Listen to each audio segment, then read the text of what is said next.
Fancy a family hatchback with a bit more flair than a Golf, Focus or Astra? Well, you'll want something French. But which did you choose between the revolutionary new Renault Megane, the stylish Citroen C4 Cactus or the posh Peugeot 308? To help you decide which of these cars suits you best, I'm going to critique their cabins. And it definitely feels the most technologically advanced inside. Compare their design. It kind of looks a bit like a Volkswagen Golf, only with more personality. See how practical they are. You've got a big glove box in the top of the dash. Genius. And test what they're like to drive. You can get this car with something pretty unique. But first, let's talk about their prices. The Peugeot starts at just under £15,500, the Citroen just under £13,000 and the Renault just over £16,500. But when you do the maths and compare them for spec and engine, it works out that the Citroen is about 500 quid cheaper than the Megane, which is about 500 quid cheaper than the Peugeot. But none of that really matters. What matters is the price you can actually get on a car from a dealer. So if you click up there to go to carwow.co.uk, you can build your ideal car and see the best deal you can get on it. The average carwow saving on the Peugeot is a whopping £4,800. The saving on the Citroen is £3,700, and on the new Megane it's £3,200, even though it's pretty much brand new. And it definitely feels the most technologically advanced inside, especially because it's got this new portrait-style infotainment screen, which is just like an iPad, unless of course you hold an iPad like that. Now the system is actually very easy to use. I really do like it. The only problem is that it's only available on higher spec cars. Lower spec cars just get a smaller screen.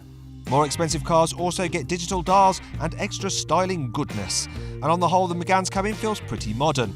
So too is the Peugeot's, and it has a pleasing lack of buttonness.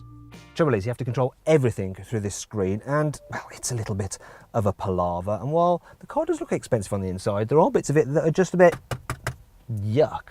Then there's this small steering wheel cockpit design up there with the dials above the wheel, and depending on your position, the wheel can block the dials.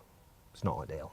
It's the same story with the Citroen. The interior has been inspired by posh luggage, yet the quality is more Louis Vuitton than Louis Vuitton. The same laggy infotainment system as in the 308 doesn't help either.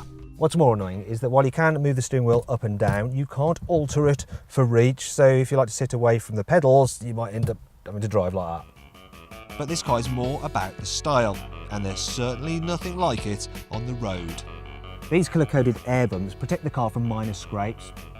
Now what are you looking at? See? The Peugeot is a smart-looking thing, and also has some unique features, such as rear lights which mimic a lion's paw. Apparently. It kind of looks a bit like a Volkswagen Golf, only with more personality. Though that's not hard. The Renault, meanwhile, fits between the cool of the Peugeot and the quirky of the Citroen.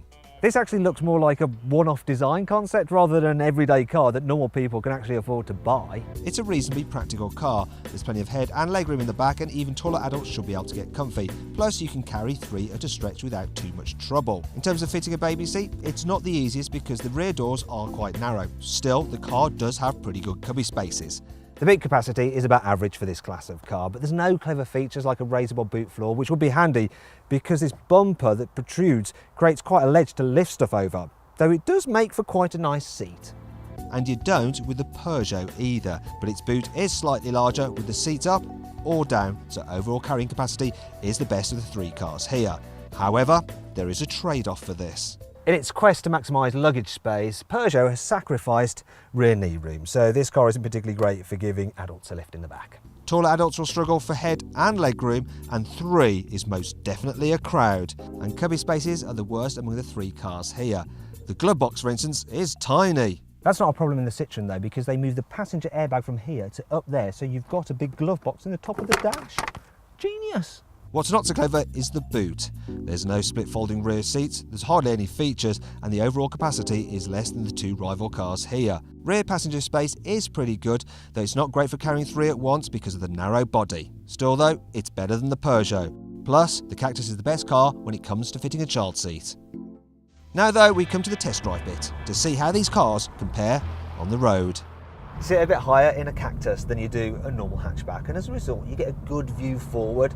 Also, you've got that classic soft Citroen suspension, so it's great over bumps. The trade-off is though that it's a bit roly-poly in the corners, and if you do push it too hard in a bend, the car starts to run wide, almost like the steering's on strike. being on strike, that's very French, isn't it? Also, what's French is the gear shift. It's all a bit stodgy, a bit like it's filled with creme brulee. Now, I can't fault the engines, they're all really impressive. The 1.6 litre diesel in this car is a little bit noisy, which is a shame because otherwise the car's quite quiet. Should be able to do 80 miles per gallon, but I'm getting 47. It's all right. I'd go for the 1.2 litre turbo petrol. That's a great engine. Suits this car. You pretty much get the same engines in the Peugeot, while the 1.2 litre once again is the pick. Today, we're testing diesels. So this 308 has the same 1.6 litre diesel as the Cactus, only in that car it had 100 horsepower. In this one, we've got the 120 horsepower version, and it does feel a bit more punchy, which is better for overtaking. Also, it does the same 80 or so miles per gallon, and I've actually got the automatic, which I prefer than the manual in the Cactus, but it's still not the best auto in the business, you know. In terms of economy, well, I'm actually only doing 47, which is the same as the Citroen, so how's that for consistent driving? Now, on the whole, I think this 308 does just feel more sophisticated and expensive to drive than the Citroen. It just does. It's still comfortable enough, but it just feels a little bit more composed when you're driving it through the corners. That said, it's not the sportiest car. You're not going to get too carried away. There is one thing, though, that I do notice in this car, and that's it seems to have quite a bit more wind noise than the Cactus, which could get on your nerves. So where does the Renault fit into all this?